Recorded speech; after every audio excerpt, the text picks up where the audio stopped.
السلام علیکم معزز ناظرین، اگر آپ ہمارے چینل میں نئے ہیں تو ہمارے چینل کو سبسکرائب کر دیں تاکہ ہر نئی آنے والی ویڈیو کا نوٹیفیکیشن آپ کو ملتا رہے۔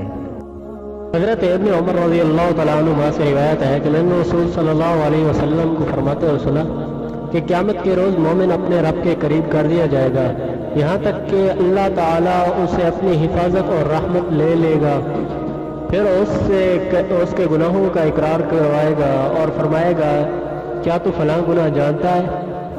کیا تجھے فلاں گناہ کا علم ہے؟ مومن کہے گا ہاں اے رب جانتا ہوں، تو اللہ فرمائے گا میں نے دنیا میں بھی تیرے ان گناہوں پر پردہ ڈالے رکھا اور آج بھی تیرے ان گناہوں کو معاف کرتا ہوں، پھر اسے اس کی نیکیوں کا دفتر دے دیا جائے گا۔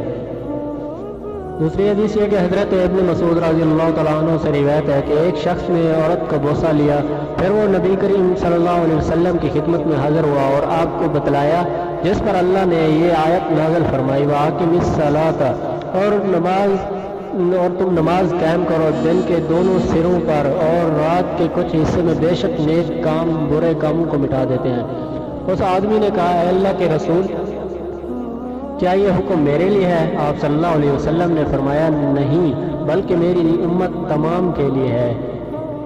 ایک اور حدیث میں آتا ہے کہ حضرت انس رضی اللہ تعالیٰ عنہ سے روایت ہے کہ ایک آدمی نبی اکرم صلی اللہ علیہ وسلم کی خدمت میں حاضر ہوا اور عرض کیا یا رسول اللہ صلی اللہ علیہ وسلم، مجھ سے ایسا جرم ہو گیا جس سے میں سزا کا مستحق ہو گیا ہوں، آپ صلی اللہ علیہ وسلم وہ سزا مجھ پر نافذ فرمائے۔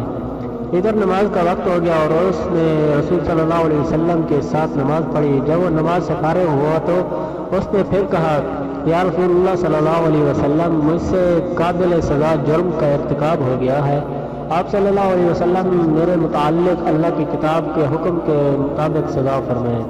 آپ صلی اللہ علیہ وسلم نے ارشاد فرمایا کیا تو نے ہمارے ساتھ نماز ادا کی؟ اس نے کہا جی ہاں۔ آپ صلی اللہ علیہ وسلم نے فرمایا تیرا گناہ معاف کر دیا گیا ہے۔